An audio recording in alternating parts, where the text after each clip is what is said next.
আজকে রান্না করবো সয়াবিন। সকালে ভাত খেয়ে নিয়ে বাসনগুলো রান্নাঘর থেকে বার করে বালতিতে করে জল নিয়ে রান্নাঘরটা ভালো করে পরিষ্কার করে নিচ্ছিলাম। তো রান্নাঘরের চারিদিকটা ভালো করে পরিষ্কার করে মুছে নেওয়া হয়ে গেছে। আর আমি এখন এখানে রান্না করি, তো জায়গাটাকে ভালো করে ঝাড় দিয়ে পরিষ্কার করে নিচ্ছিলাম। আর এখানে কিন্তু টানা রোদ্দুর থাকে, তো আমি উনুনে কাঠ লাগিয়ে দিয়ে রান্নাঘরের ভেতরে সবজি মবজি সব কেটে নিই, আর রোদ্দুরও লাগে না। তো যাই হোক, ঝাড় দিয়ে পরিষ্কার করে নেওয়া হয়ে গেছে। ঝাঁটা রেখে দিয়ে হাঁড়ি কড়াইতে মাটি দিয়ে দিয়েছিলাম। তো হাঁড়িতে মাটি দেওয়া হয়ে গেছে, কড়াইতেও মাটি দেওয়া হয়ে গেছে। হাঁড়ি কড়াই রোদ্দুরে শুকনো হতে দিয়ে চলে আসলাম আমি আমার ভালোবাসাদের কাছে। আর এই কিছুদিন আগে আমি এই নয়নতারা ফুল গাছটা লাগিয়েছিলাম। আর নয়নতারা ফুল গাছে কত সুন্দর ফুল ফুটেছে। আর আমি কোনো কারণ ছাড়া কিন্তু গাছ থেকে ফুল ছিঁড়ি না, যখন পুজো দিই তখনই একটু ফুল ছিঁড়ি। আর এই গাছগুলো সবে লাগিয়েছি, গাছগুলো এখনো বড় হয়নি সেরকম একটা। আর ফুলটা যখন আমার হাতেই পড়ে গেল, তো ফুলটা আমি কানেতে গুজে নিলাম। আর আমাকে দেখো কত সুন্দর লাগছে ফুলটা কানে গুজে। তো যাই হোক, আর আমাদের গাছের পেয়ারাগুলো বেশি বড় হচ্ছে না, ছোটতেই কিন্তু পেয়ারাগুলোই পোকা লেগে যাচ্ছে। আর এই পেয়ারাটা কত সুন্দর দেখতে, কিন্তু দেখো ভেতরে কেমন পোকা লেগে গেছে।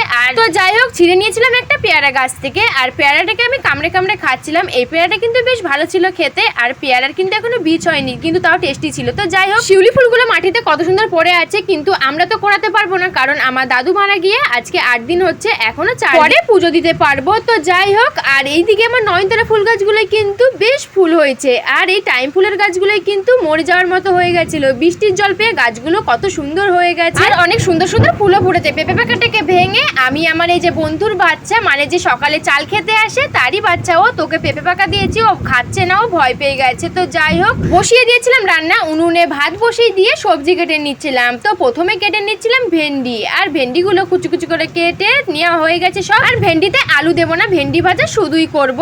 আর আলু ছুলে আলুটাকে কেটে নিলাম গোল গোল করে, কারণ এই আলুগুলো সয়াবিনে দেবো। ছাড়িয়ে নেব একটু আদা, তো আদাটাকে চুলে কুচি কুচি করে কেটে বাটিতে নিয়ে নিলাম। আর ভাতও হয়ে গেছে, উনুন থেকে ভাত নামিয়ে কড়াইতে তেল দিয়ে খুন্তি দিয়ে তেলটাকে নেড়ে চেড়ে তেলের মধ্যে ভেন্ডি লবণ দিয়ে খুন্তি দিয়ে নেড়ে চেড়ে ভেন্ডি ভাজাটা ভেজে নেওয়া হয়ে গেছে। বাটিতে তুলে রেখে সয়াবিনগুলো ভেজে তুলে আলু পটলটাকে ভেজে নিয়ে মশলা টমেটো লবণ দিয়ে মশলার সাথে ভালো করে কষিয়ে নিয়ে দিয়ে দিলাম সয়াবিন। সয়াবিনের সাথে মশলা আলু পটল একসাথে কষিয়ে নেওয়া হয়ে গেছে, দিয়ে দিলাম জল। জল দিয়ে কিছুক্ষণ রেখে দেবো। জল দিয়ে কিছুক্ষণ রেখে দিয়েছিলাম, সয়াবিন রান্নাটা হয়ে গেছে। গামলাতে নামিয়ে নিলাম। টাটা।